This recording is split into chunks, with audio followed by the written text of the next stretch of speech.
Welcome. Thank you for joining us for our program. My name is Helen Liu, and I'm the Programming and Partnerships Manager at Cary Library. Before we begin, I'd like to take a moment to thank the Cary Library Foundation. Their support enables us to bring programs like today's event to you. This program is being recorded and will be posted to the library's YouTube channel. If you have any questions, please submit them to the Q&A or chat, and Katie will do her best to answer them as we go along. Tonight, we'll learn how to make gnocchi and tiramisu. Recipes were sent out to everyone who registered so that you can watch the recording again later and create these dishes at home. So now I'd like to welcome back our guest this evening. Katie Walter is the owner and operator of Two Aprons Cookery. She has been teaching cooking classes out of her home, first in London and now in Lexington, for nearly 8 years.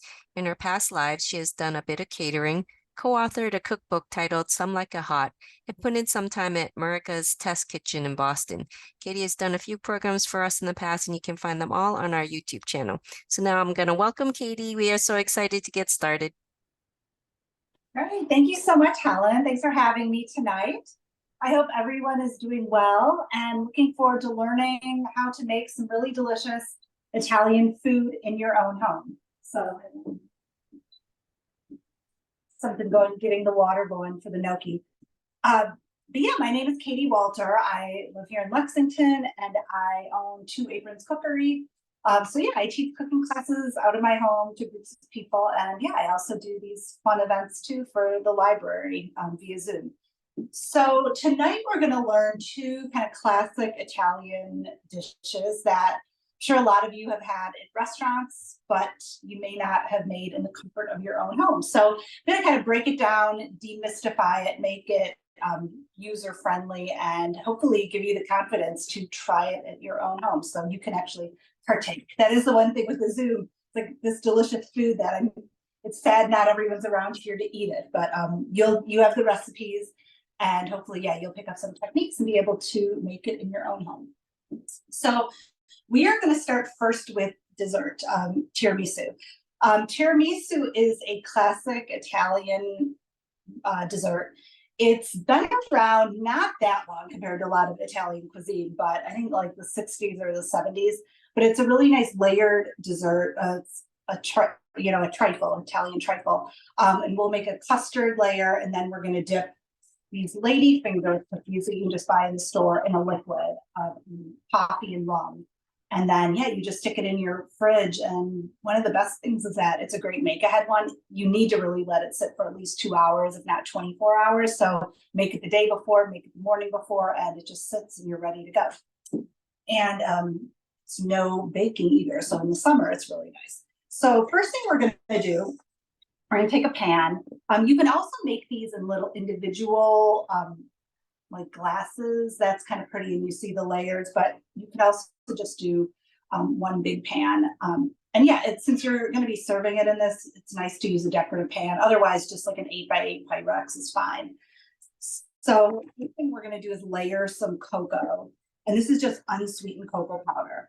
And you want to do a layer because again, this is it's providing some chocolate flavor. So you just want to make sure you don't see the bottom of your pan. It's not like a light dusting. It's a thick coating so you don't see the bottom of your pan. So I'm just using a sift. If you have a sifter, that's great. If not, you could just kind of sprinkle it with the best you can with a spoon. So I'm going to get this whole thing done. Then I'll hold things up too. The camera angle doesn't capture everything, so I will try my best to hold things up for you to see. I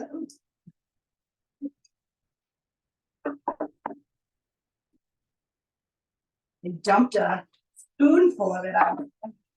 Make it look nice and pretty again. Okay. So here you go. So you can see the whole pan is coated. Okay, so we'll set this aside. We will be using this later to top it, so I'm not going to have it go too far. Now, the next thing we're going to do is make our custard. So again, we're layering custard with lady fingers, and we're going to make a custard of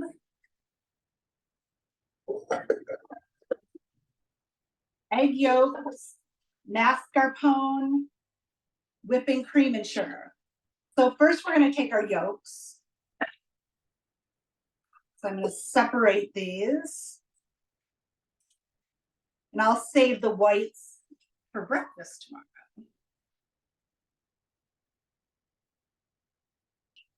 And one yolk.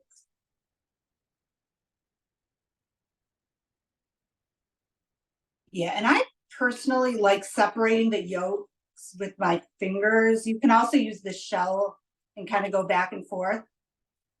But I feel like there's a chance, because that shell is, it's got sharp edges. It has a tendency to puncture the yolk, but it's kind of whatever you prefer.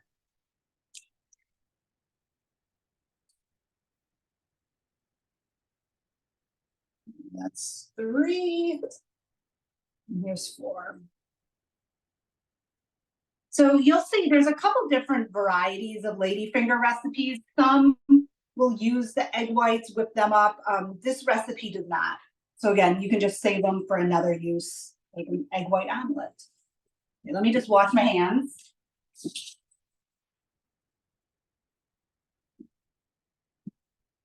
Okay, so we have these beautiful yolks, and you can see they're that, bright, vibrant, yellowish orange. And we're going to just add a 1/4 cup of granulated sugar to that.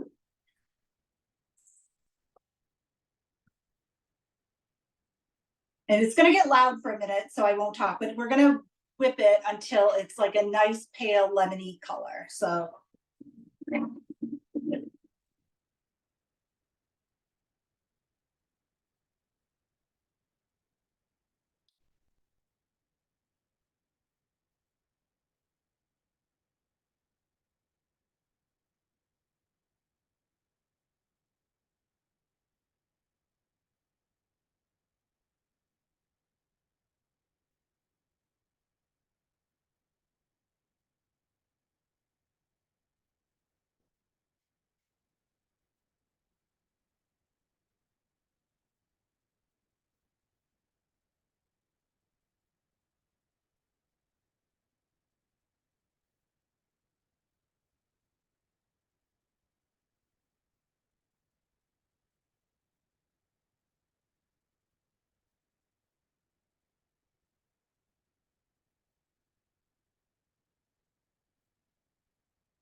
sorry, it gets a little boring, but I don't dare talk over the mixer. So here you can see it's like real nice pale yellow. I don't know how much with the video it comes across, but it's definitely gone from like a very brilliant, bright yellow to a nice pale yellow. Now to that, we're going to add mascarpone. So it comes in these little like 8-ounce containers. This is from Market Basket. You can get it at Trader Joe's. It's very similar to cream cheese. It's just higher fat. So we're going to put this in. You want to make it at room temperature before you add it. So I've had this sitting out for maybe an hour. It incorporates a lot better. Similar to like if you're making a cream cheese frosting, you really want that at room temperature. Otherwise, it just doesn't incorporate as well. So yeah, this is made with cream, and cream cheese is made just with milk, like whole milk. So it's like a richer cream cheese. So you see it a lot in desserts. Okay, we're gonna put that in, and we're just gonna mix it until it incorporates.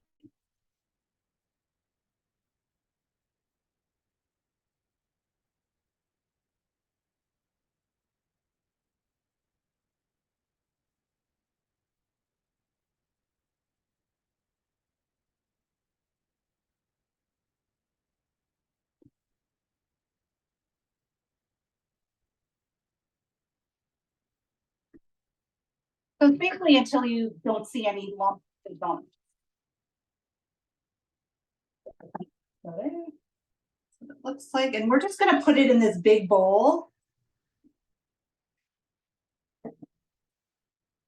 And it'll hang out while we make some sweetened whipped cream to add to it.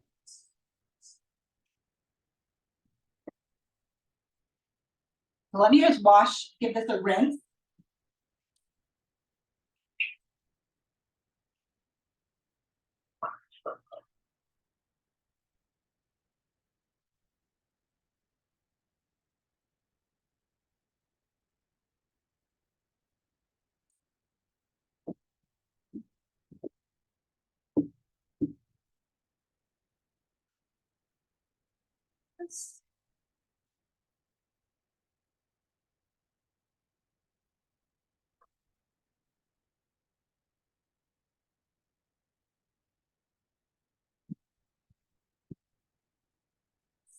Put this back on. And we're gonna take 3/4 of a cup of whipping or heavy cream. Either one is fine. This out. So we're essentially just making sweetened whipped cream that we're gonna fold into our egg yolk mascarpone mix.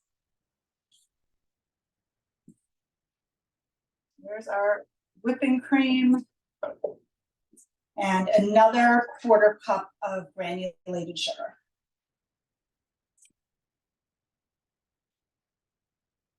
And we're gonna just mix it until it's like whipped cream.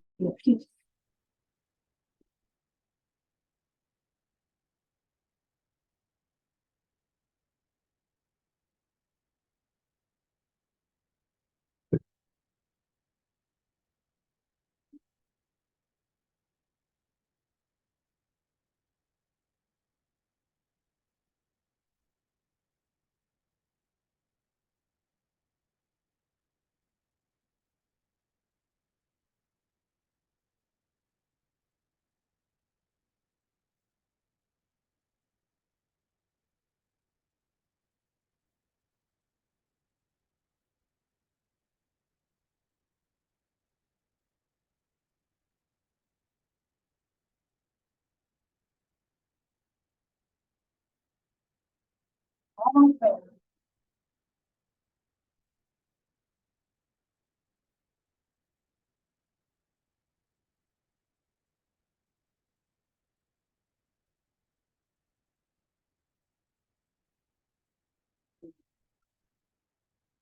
So the amount of time depends on what kind of mixer you have. Like if you have a KitchenAid, it's just a couple minutes. If you have a hand mixer, it probably takes longer.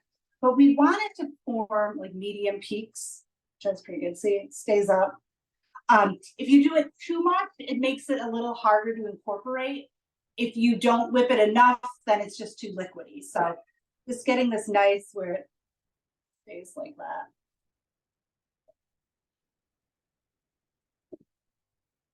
So now we are going to fold this whipped cream into our egg and mascarpone mixture. So it's funny, I do this recipe quite often in my Italian classes. And now Schitt's Creek, I don't know if anyone has watched that, but they had an episode about where there was some folding involved. So now a class does not go by where someone mentions that episode.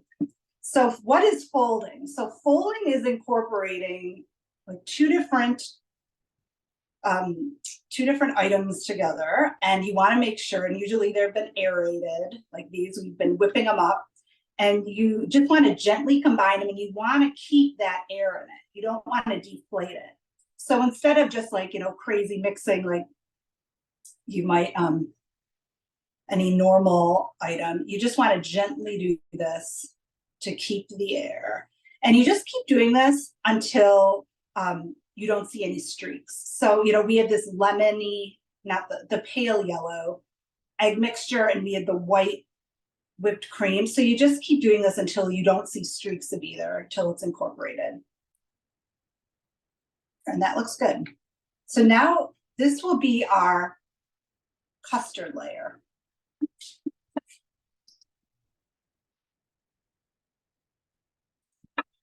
This custard layer. And then the other layer are these cookies that are going to become, they're these dry sponge cookies called ladyfingers, and you see them in a lot of different cuisines, but people will eat them by themselves, like dip them in coffee or tea. But you often see them as part of a dessert, like a trifle or something layered, and it's usually dipped in a liquid and then layered with custard or other things, and it'll, incorporate, and it'll become like cakey. And then right now they're very hard, like, yeah. And I personally, they are not that great on their own. They're slightly sweetened, but they're just kind of airy and don't really taste like much. But when you dip them in something, they do. So we have a pack of ladyfingers. Again, they come market basket. They're with the normal cookies or any other shopping market. Most have them. You don't have to go to an Italian specialty store. So what we're going to dip them in is a mixture of coffee and rum. So I usually like go to Starbucks or Pete's or something and get their largest just brewed coffee, and that's usually strong enough. You could also make espresso at home for that. So it's about 1 3/4 cup, and you want it to be a little warm too, because that helps it soften up the biscotti, or not biscotti, the ladyfinger. And then a little bit of rum, 2 tablespoons, usually plenty. But too much, it tastes a little too boozy, but this is kind of the perfect amount. You get a nice little hint of rum. You can use other liqueurs too, even like amaretto might be nice. So you definitely, if you make this, you can play around with that. But the coffee is really nice. So we got this mix, we got our cookies, our cream, and now we're gonna go. So you want to put that liquid in a container that will fit the width of the ladyfinger. Now you're going to just do a quick dip, because if you hold it too long, it really, because they're so porous, it'll just start disintegrating. If you don't hold it long enough, then, especially if you don't let your tiramisu sit for at least 2 hours, then you might actually have like a crunchy cookie. I do this in my cooking classes a lot, and we don't have 24 hours, obviously, to sit around and wait for this to meld together. So it usually is in our fridge, my fridge, after it's constructed for about 1.5 hours, and it still tastes good. So if you are short on time, like 2 hours to have this sit in the fridge once it's done is ideal, but you can do a little shorter. Just make sure you don't. Just make sure you're definitely dipping long enough, but again, too long and it'll just disintegrate. And you'll feel like, even, I'm holding it now, I can push it, it's squishy. And we're just lining this bottom with the cookies. And if you need to break cookies to fit them, that's fine. And since you're dipping them, they kind of get soft anyway, so you can kind of push them together to really form a surface. But usually one pack, this ladyfinger package has 2 sleeves. Usually it's 1 sleeve for the 1 layer and the 2nd sleeve for the 2nd layer. So 1 layer, you do 2 layers of the ladyfingers and 2 layers of custard. I'm just going to break that, and sometimes you will have to break these to make them fit. And just squeeze that in. See, so covered.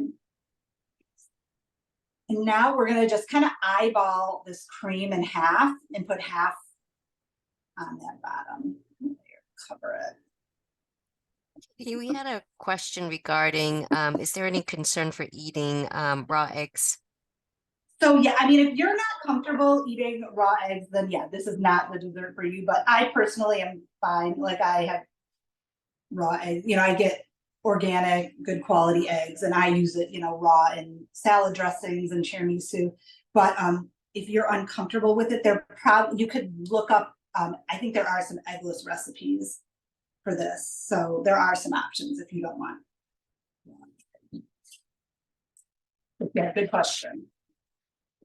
Okay, so we have that 1 layer, see, it's fully covered. And we'll just get the rest of our ladyfingers.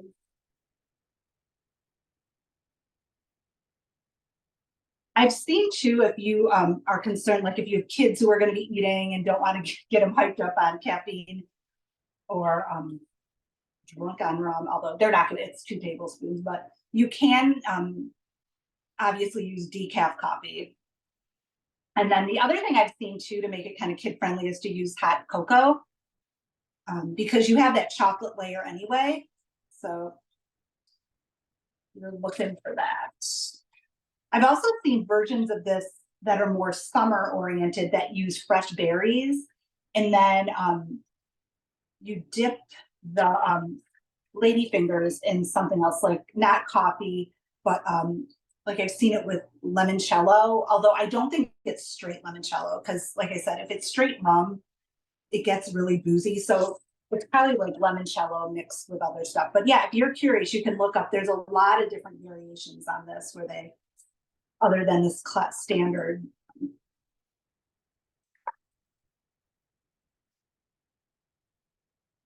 Okay, so we got our last layer. And again, it doesn't have to look pretty because it's all going to be covered with cream. And once you cut it, you're never going to notice that everything wasn't laying perfectly.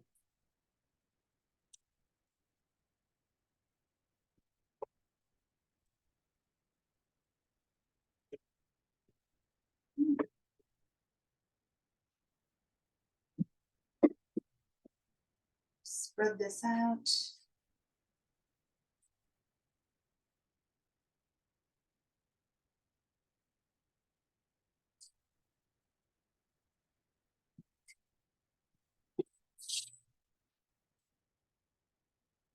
And then we will just finish it off with a nice dusting of the cocoa powder. And again, unsweetened cocoa powder, because there's enough sugar in there as it is. And just light, because you want, you know, that cream color to show through. So just a little light dusting, not like what we put at the bottom of the pan. You could even, you know, if you have a stencil, you can stencil a design. Just do basic.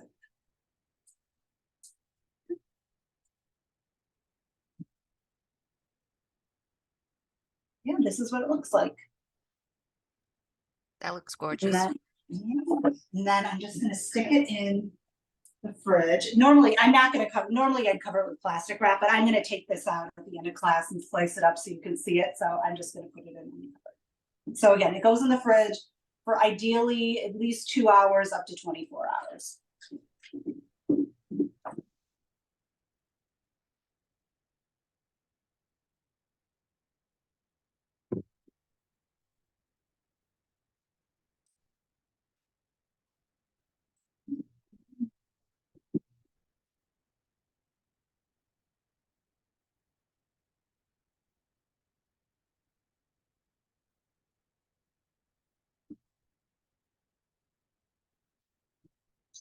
So yeah, please ask questions during the class if you have them. Helen will be happy to read them to me. So yeah, that was easy. That was like, yeah, like a 20-minute dessert. So I know whenever I do this in class, people are like, I always thought tiramisu would be so difficult, but it's honestly, it's so easy. So tiramisu is down, and now we're going to do our potato gnocchi.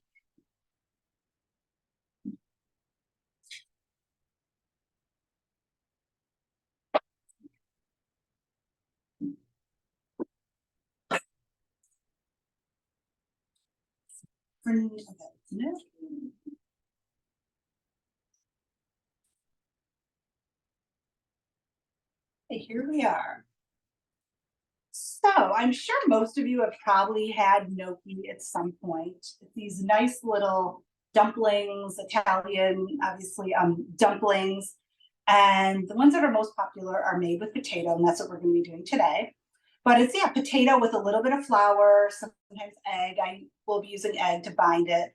There's other versions that use ricotta. There's I think one with pumpkin. But yeah, there's a couple different versions.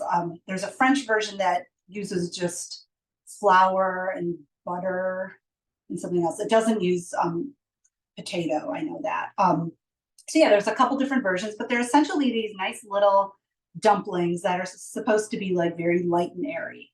So the key, in my opinion, for successful gnocchi is not adding too much flour, because just a little bit of, you know, the minimum amount of flour to make your dough hold together is what you want. And then you will hopefully have really nice, light and fluffy gnocchi.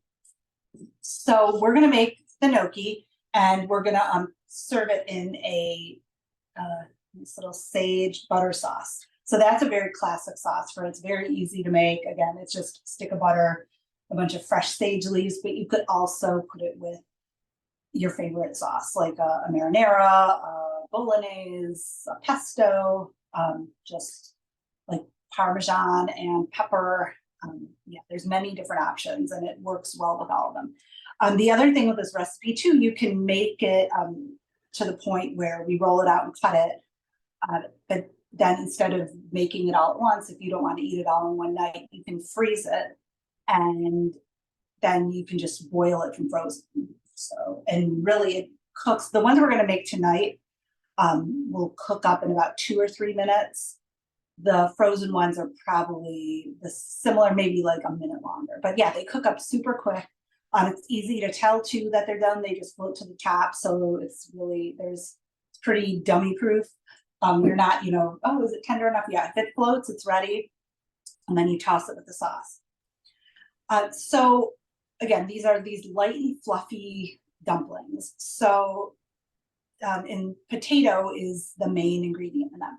So to get the potato light and fluffy, you know, think if you're making mashed potatoes, you usually have a potato ricer to do that. But I know a lot of people don't have potato ricers. I teach cooking classes. I don't even own a ricer. So and when I do these classes, I try to make the recipes as accessible as possible. So knowing that not everyone has a ricer, I found a recipe that uses a grater. So we're going to be grating the potatoes. So let's go through the recipe. So you're going to start with potatoes. Now the best potatoes for gnocchi are russets, like a nice starchy potato, and you're going to want 2 pounds of them. So this is a russet. Again, if you're making it and don't have russets, you could use whatever you want, but if you're going shopping, russets are what I always use. So we're gonna bake them just like you would a normal baked potato. We're gonna do it at 450 and it kind of depends. Again, it's 2 pounds of potatoes. It can be smaller, it can be larger. That doesn't matter. Just so you have about 2 pounds worth. And you'll see I have like 3 pretty large potatoes are 2 pounds, but I also will use like smaller ones too. So the baking time will differ, but if it's 450, anywhere from like a half hour to 45 minutes. And I do recommend, I know you can also bake potatoes in the microwave and they turn out really nice.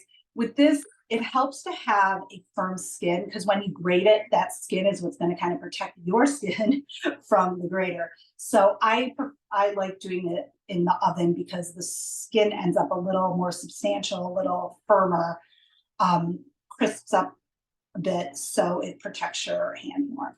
So again, since it takes like half hour to 45 minutes and we're only here for an hour, I started baking my potatoes before, but I'll show you, it's the typical process where you take a potato, keep the skin on, give it a really good scrub underwater. I have a little scrubby brush, my cute little potato scrubber. So I just scrubbed this before. And then you're just gonna poke it with a fork. It keeps it from exploding. So I usually do like 4 of them, it's fine. You don't have to like go all over. It's like 4. And then you're gonna stick it in a 450-degree oven, not on a pan, just straight onto the rack. And then go over here. I'm gonna go check my,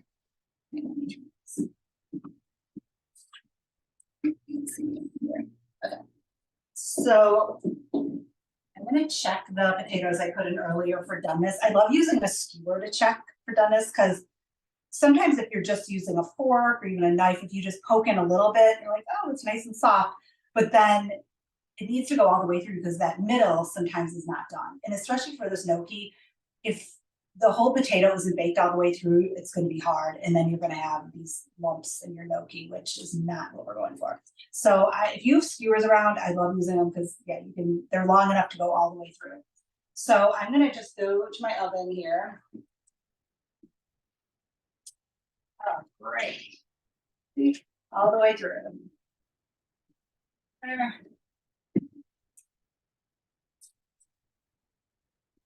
all the way through. One thing I started them before class, but then I kind of started getting stressed out that what if they're larger than I use sometimes I'll use, usually they're a little smaller, and I was like, if they are not done by the time we're doing this recipe, it's not going to be pretty. So I did bump it up to convection, which uses the fan and cooks things faster. So I started them at 450 in the regular oven, and then I just switched to convection after like 20 minutes, and I lowered it a little bit to 440, and they're done. So that's just an idea. If you want to speed it up, you can, if you have convection on your oven, just do convection, but just do a little bit lower temperature.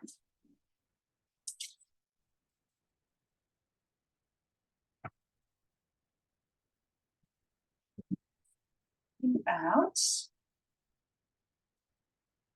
Now the first thing, hang on, let me get us back in. There we go. Okay, so obviously these are very hot. So you're gonna just, first thing, cut them in half. And that'll start cooling them down.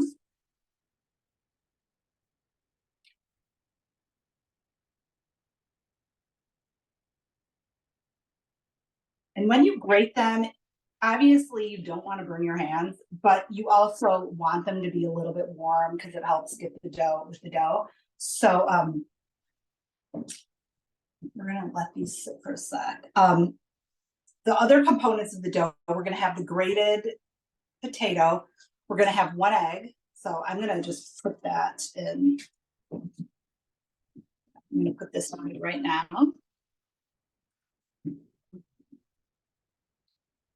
1 egg.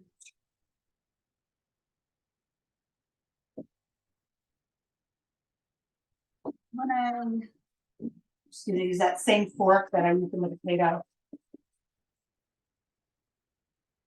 You can whisk it or fork it just to combine it.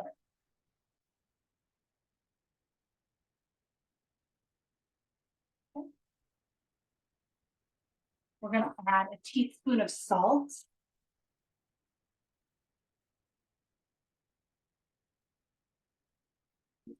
Salt.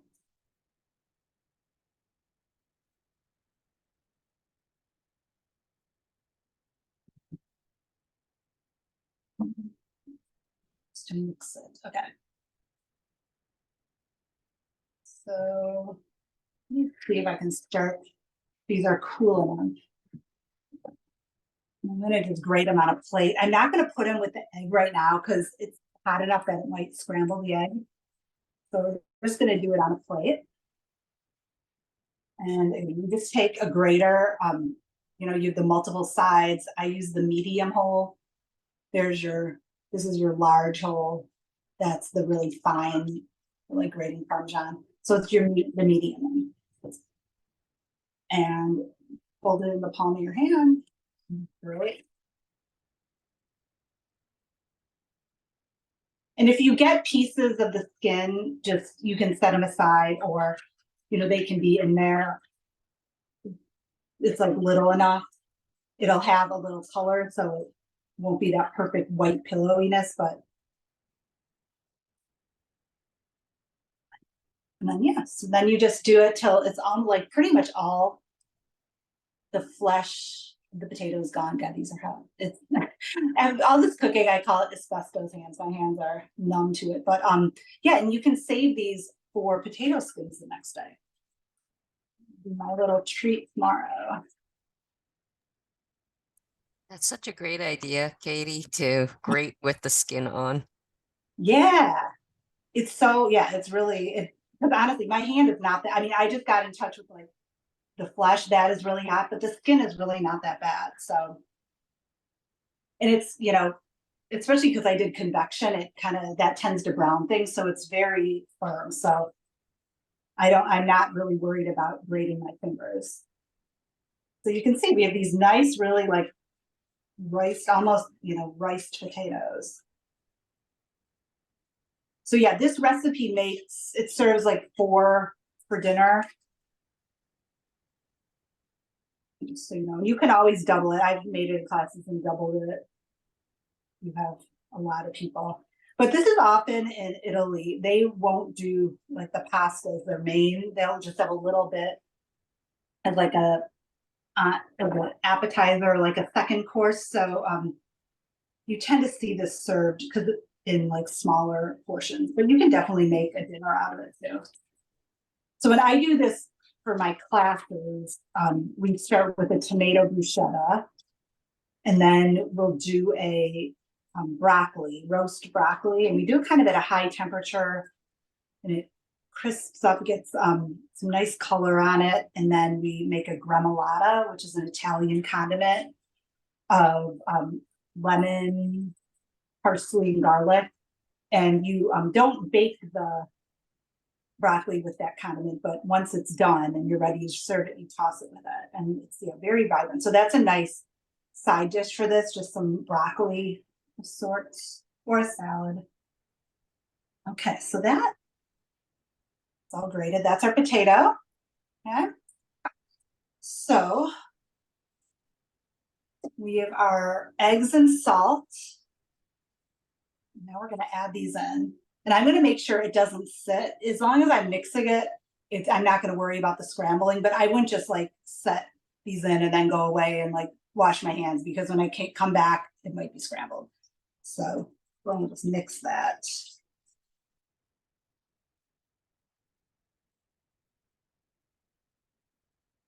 And I'm just doing a little now, just so, because again, it is pretty hot and I just don't want it to scramble. So I'm kind of tempering the eggs in a way. And pretty soon I'll just add it all. So yeah, that should be good. So I'll just add everything together. Yeah, and this is a really fun recipe to make too if you have kids, because you'll see when you roll it out, it's very easy. You don't need, like with ravioli, a pasta maker. It's really just your hands. It's almost like playing with Play-Doh. That's what I always think of when I make this.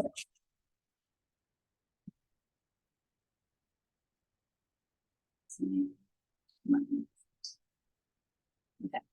So that's all combined. So now we're going to add in our flour. So it ranges from like 1¼ cup to 1½ cup. That's what you should be adding. Start with 1¼ and then if it's too sticky, you can go up, bump it up to 1½ I also have the weight in the recipe. So 1¼ cup is 150 grams. I prefer to weigh it out just because then it's kind of dummy proof. Like I do weigh my potatoes before, so I have 2 pounds potatoes, and I weigh my flour, and then when I use those amounts, usually I don't have to add any more. And it's because again, you want a minimum amount of flour because you don't want it to get really tough. You know, less flour means light and airy. So I'm going to start with 1¼ cup or 155 grams. And again, this is just all-purpose flour. Yeah, and I do love, I have to say, weighing things for baking and even for other types of cooking, because you end up just with less. You don't have all these measuring cups that are all dirty. Let's skip this. So we're going to start it out in this bowl. And you can almost even use this as a paddle where you're kind of smooshing it. So you're smooshing the flour into the potato mixture. But you're just doing this until you want all the flour to disappear.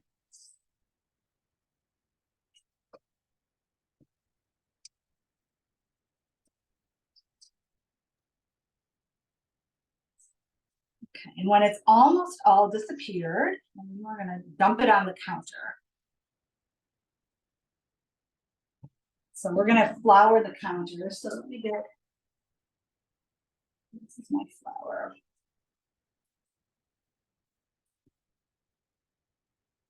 A little bit of flour.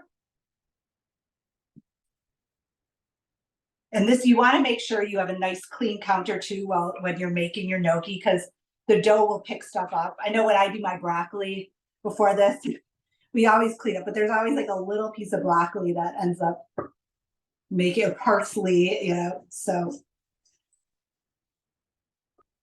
Clean. Okay, so this is really good. See a little skin. Just dump this onto the surface. And now for the fun part, you get to knead it. Take out all your aggressions. Again, I'm just picking, I think I have more skin because I did it on the convection and that skin got crispier than normal. So it just kind of flaked off. But if you would do it at the 450 for the, without convection, I don't think you have that issue. Katie, is there any fear of overworking the dough? So you don't want gnocchi to be tough. So yeah, you don't want to do it for like 10 minutes, but if you were going to do it for like 2 or 3 minutes, in my opinion, the real risk is just adding too much flour. I've never had an issue with overworking the dough, but yeah, you could go way too much. But yeah, if you just kind of, we're doing it now, just gently, and one of the keys too that I've discovered is do it quickly. Don't let your hands sit because it is a sticky dough. Like you can see my hands, it's got some stuff on it. That's normal. And if you just move your hands pretty quickly, it's gonna stick less. So that's my advice. And again, you're kind of using the heel of your hand in there. You just want to make kind of end up with a shiny, cohesive dough. Yeah, just kind of use a light touch. And there isn't always a tendency because it is a sticky dough. Like, oh, I need to add more flour, but just try not to. But yeah, if it's like not rolling out and not doing anything, yeah, obviously you need to add more. But you can see now, see it's sticking together. Okay. And we're also going to add more flour. Like, for example, when we roll it out, we're going to put some flour down. Once they're cut, it goes on flour. So it's going to be coming in contact with flour. Okay, so that's pretty good. So I'm going to take a little more flour. So just for a couple minutes, like 2 or 3 minutes, and then we're going to put it on a floured surface. Because again, it is sticky, so I kind of refloured there to make sure it doesn't stick. And then, where is my other tool? Set it out and I don't see it. Hang on. This is a bench scraper. And this is really good for if you're making bread. I also like when I chop vegetables and stuff on the cutting board and need to transfer it to the pot to boil. You can kind of scoop it up and transfer stuff. So we're going to cut this into pieces. So again, 6 pieces is recommended, but you could even do smaller. Like I had a group I was cooking with last night that were 8, and I just did it in 8 pieces so everyone had their own little piece. So I would not the one risk if you only do say 4, you're going to end up with once we roll it out, it's going to be really long. So I would stick to like 6 or more sections. So again, just dividing it, kind of like if you're making scones. So you have your different sections. Okay. Now I'm gonna get everything ready here. We have a once we cut them out, we're gonna keep them on this tray until we're ready to boil them. So I just have a sheet, like baking tray, and I have you can either do parchment or just a lot of flour, but I have this stuff, it's actually sold as oven liners that I use because again, it's kind of nonstick and I cut them to fit my pans. So I have that down lining my pan. But again, you could just do a lot of flour too or parchment, but just something so the gnocchi isn't going to stick. So I'm going to flour that pretty well. So we got our flour, so that'll be ready to go. So we can set the gnocchi in there. So you can all see it. And then the gnocchi is going to cook in a pot of boiling water. So I'm going to get that going.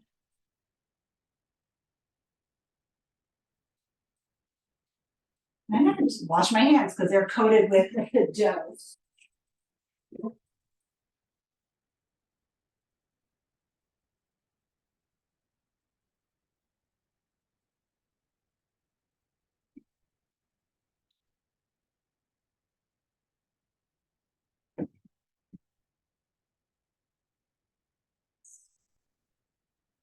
water's going, so again, just water with some salt in it.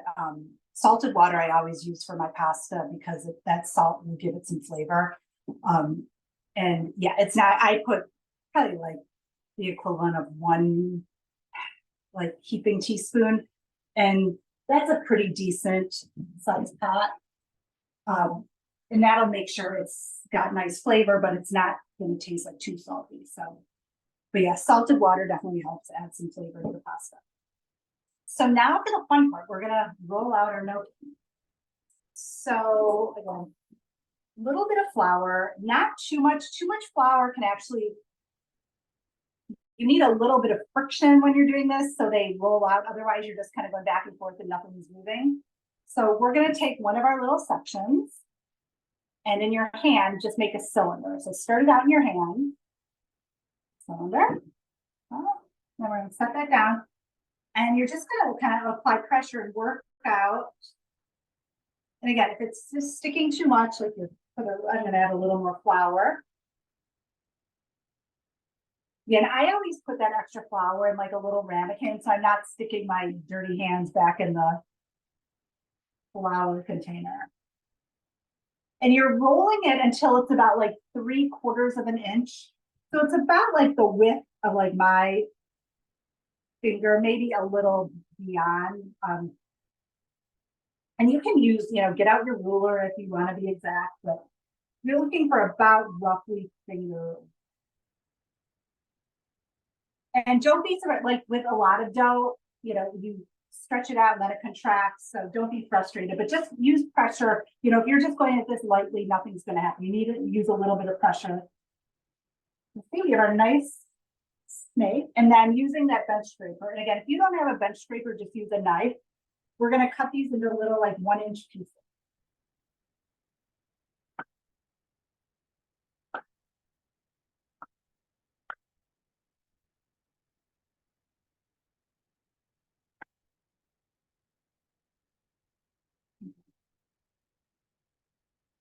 So now we can just eat them like this.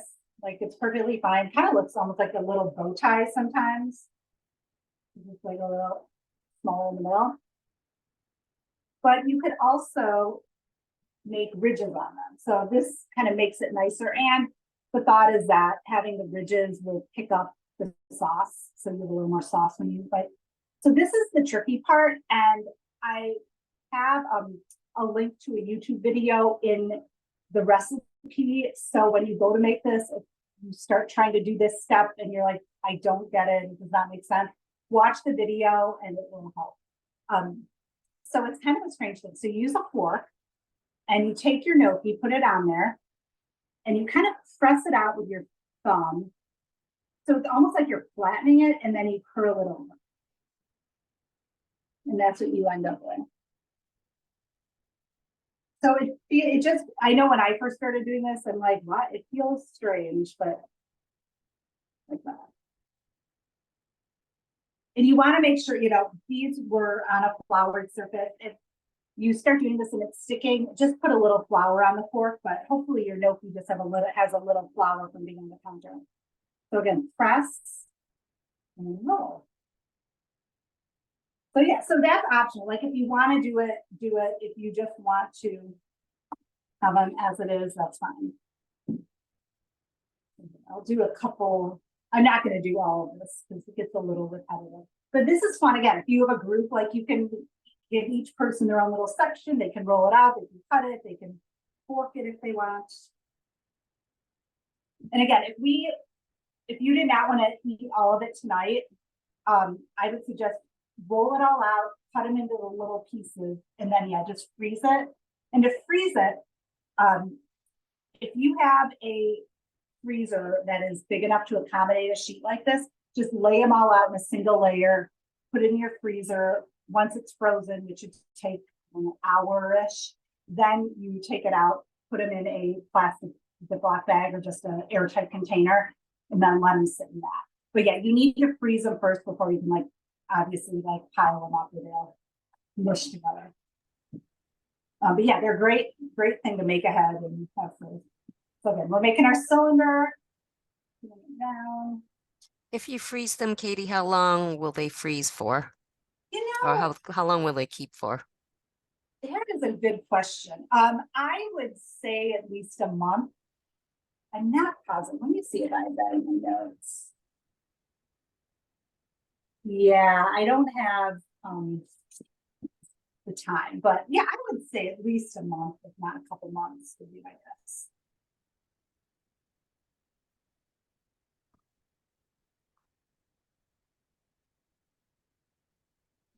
Rolling.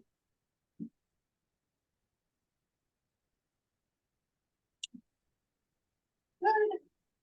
And then get our little bench scraper. Yeah, this also is really nice for once you're done making this, you're gonna have that flour on your countertop, which again, use colder water, keeps it from sticking. But even with that cold water, you're probably gonna get some stickies, like flour sticking. So this is really good. You just use that and scrape it on your counter, and it will help get the flour off your counter. So yeah, it's got a lot of tools, uses, and these, yeah, there's different hands. My other one I have is OXO, so you can get them a lot of places, but it's called a bench scraper. It's almost done. And here, I'll show the fork technique again. That's what we do.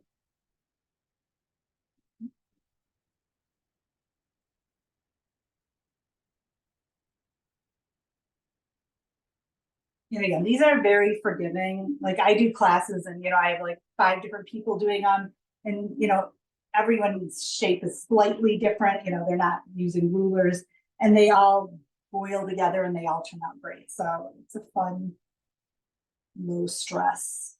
I feel like it's easier than doing ravioli for the new people new making pasta.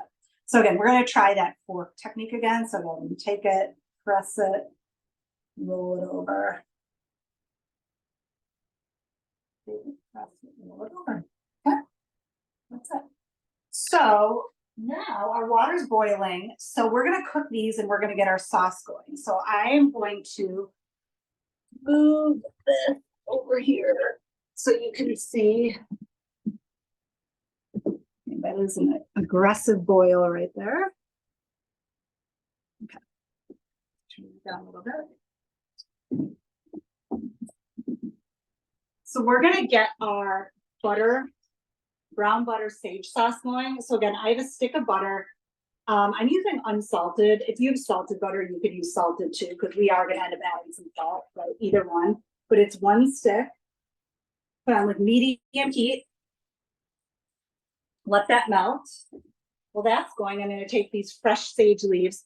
Again, I like more sage. If you're not huge into sage, just you don't have to do as much, but I'll get those packets of sage in like the plastic containers and I'll use maybe like 2/3 of it. I usually don't use all of it, but you're just breaking it off the stem, taking those leaves. They will definitely shrink up a bit, so I always use more because it seems like I'm using a ton and then it all shrinks up. So where's some tape? But yeah, it's so nice. And it seems really, people are always very impressed by brown butter sage sauce.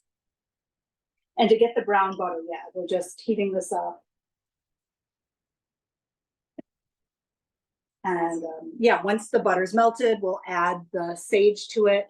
And then once we see the brown bits in there, we will add the cooked gnocchi. So the gnocchi, like I said, only takes like 2 or 3 minutes to cook. So I'm going to wait to add the gnocchi in here until that butter is melted. It should be pretty soon.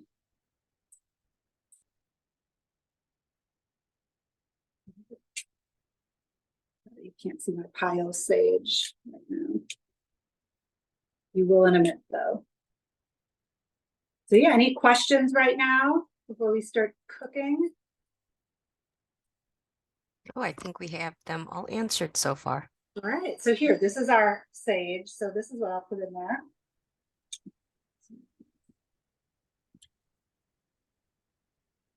Almost ready. We'll go get the gnocchi.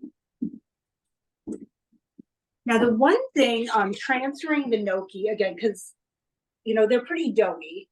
Because again, we want them light and fluffy. So transferring them into the water, you want to make sure you don't just smush them all together and end up with one ball. You know, you have these nice separate things. You want to kind of keep them separate. So I find for transferring them, you want to use a spatula. I like using the fish spatula. This is what it's called. It's metal, super thin. So it gets in under those gnocchi without mushing it around. I find like some of those plastic spatulas are a little too thick. And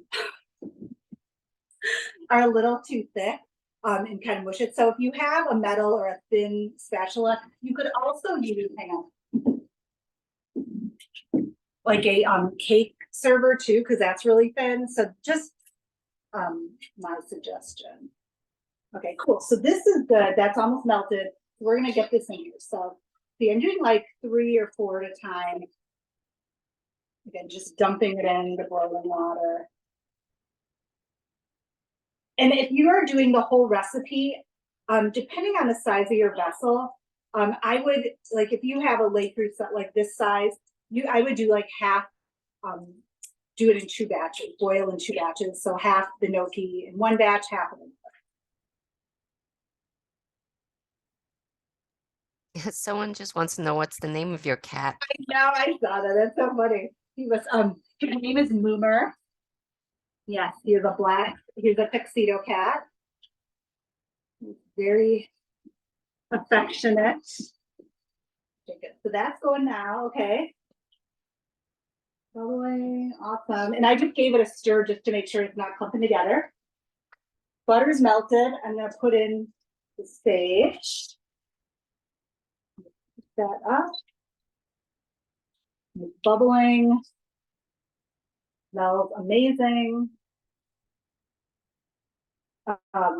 Yeah, just once the gnocchi floats to the top, we'll move it over there.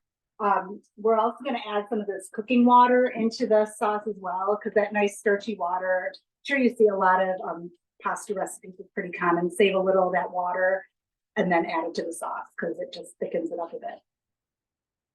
Yeah, and I'm just looking here. So I'm seeing some nice brown bits in here, and that's brown butter essentially. It's the milk fats.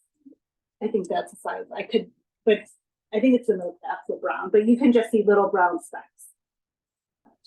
Okay, so I don't know if you can see, we have some floaters. So I'm going to start taking these floaters. And again, I'm not worried about, because I'm going to add water in there. So I'm not worried about water getting in there. To the extent though, the water, when it hits the butter, can be a little furry. So just make sure you don't get squirted on.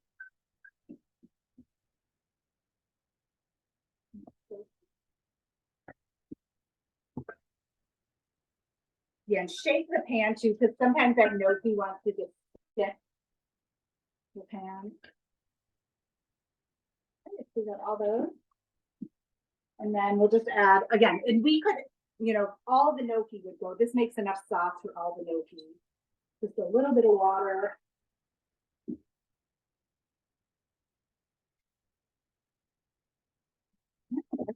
That's it. So here you can see. That looks amazing. And then, yeah, I just serve it with a little bit of, I'm going to put some salt in there. Because I use unsalted butter, a little bit of salt. And then, yeah, I just serve it like this. And then with a little like Parmesan or Pecorino Romano when you serve it is, yeah, amazing. Like super easy and delicious. So yeah, so that's our gnocchi. Now I'm going to show you the tiramisu. I'm going to try to cut it. Now, the longer it sits, the more it melts together and it looks prettier when you cut it. But now, like, everything probably isn't melded together, so it's not going to be optimum prettiness, but it's something. And I have to say, I'm going to clean this. I like using my fish spatula to actually portion out my tiramisu as well. So let me just wash this. And yeah, it's 8 o'clock, we're almost done.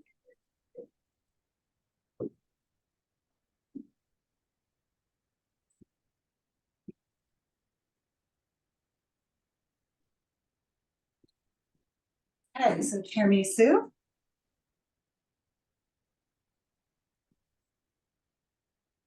Let me see. Okay, so for serving it, again, it's kind of whatever size you want, but it's pretty rich. So, and again, the first cut is always hard, but